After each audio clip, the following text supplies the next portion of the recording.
Très bien. Je vais pouvoir donc présenter Louise. L'Audense l'a découverte grâce à sa voix qui a fait vibrer déjà cet amphithéâtre.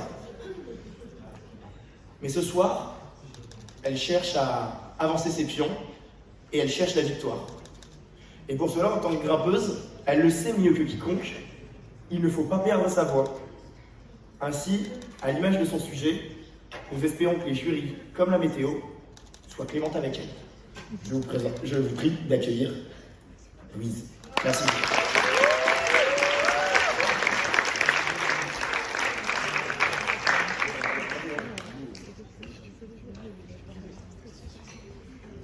Bonsoir.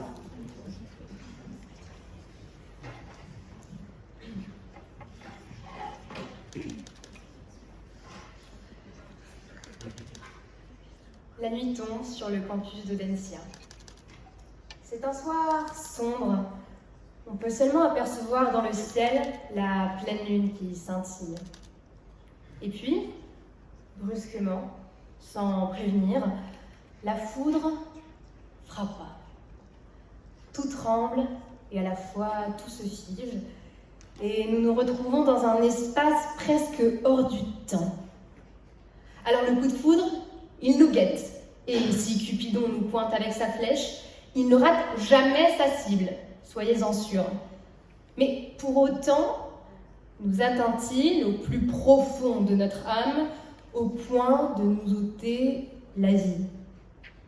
Alors, bien sûr, vous trouverez des contre-exemples, comme toujours, à l'image de Roméo qui perdit la vie pour Juliette.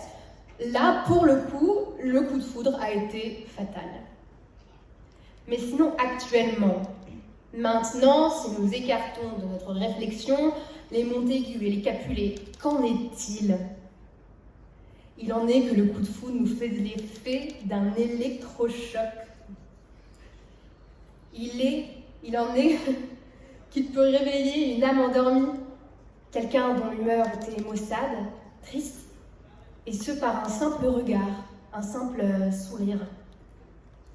Bon, j'ai peut-être pris ce sujet un petit peu trop au pied de la lettre, en supputant que le coup de foudre pouvait véritablement être mortel.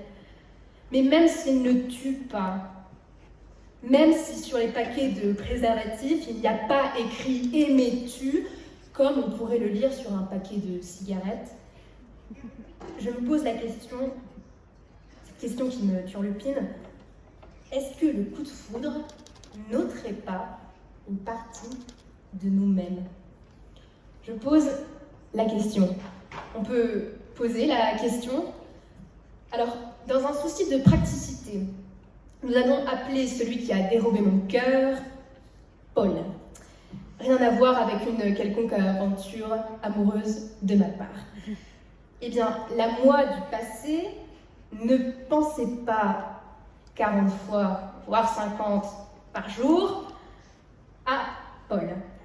Avant, je ne déjeunais pas Paul, je ne marchais pas Paul, je ne mangeais pas Paul non plus, pas à ma connaissance.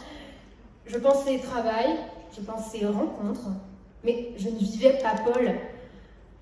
Avant, j'avais des pensées rationnelles qui me traversaient, et maintenant, ces pensées n'ont ni queue ni tête. Je ne les maîtrise plus, comme si quelqu'un avait pris le contrôle de mon esprit, comme si j'étais contrôlée par un robot et ses pièces mécaniques et son vérin, pardon. Et me revoilà à penser en permanence à ce bref moment où j'ai pu croiser son regard, à ces microsecondes où il leva ses yeux vers moi et que je me sentis rougir, presque honteuse.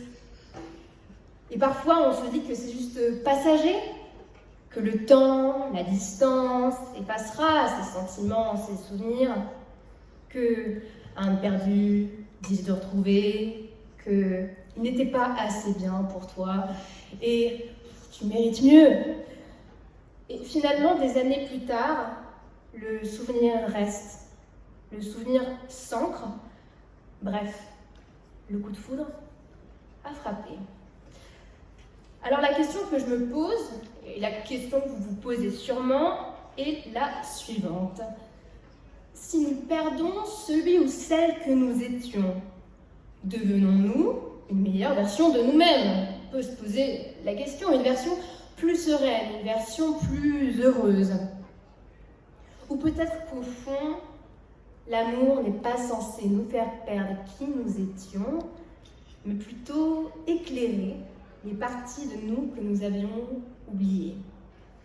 Celles qui nous ressemblent, celles qu'on a cachées par peur de ne pas être assez, et celles qu'on pensait devoir faire taire pour être aimées.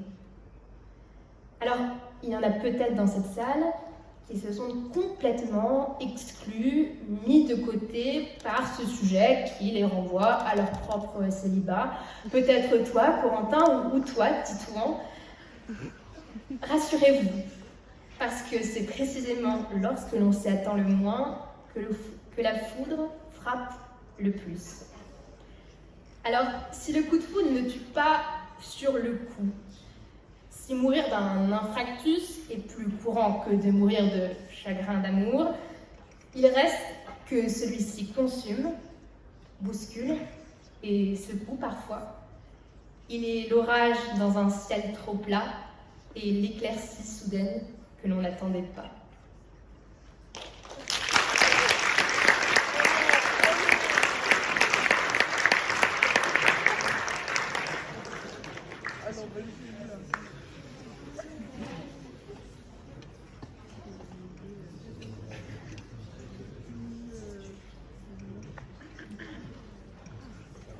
Alors, Louise, merci. Si le coup de foudre consume, comme tu dis, qui fait changer, bouscule autant de vie, faut-il y résister et peut-on même y résister?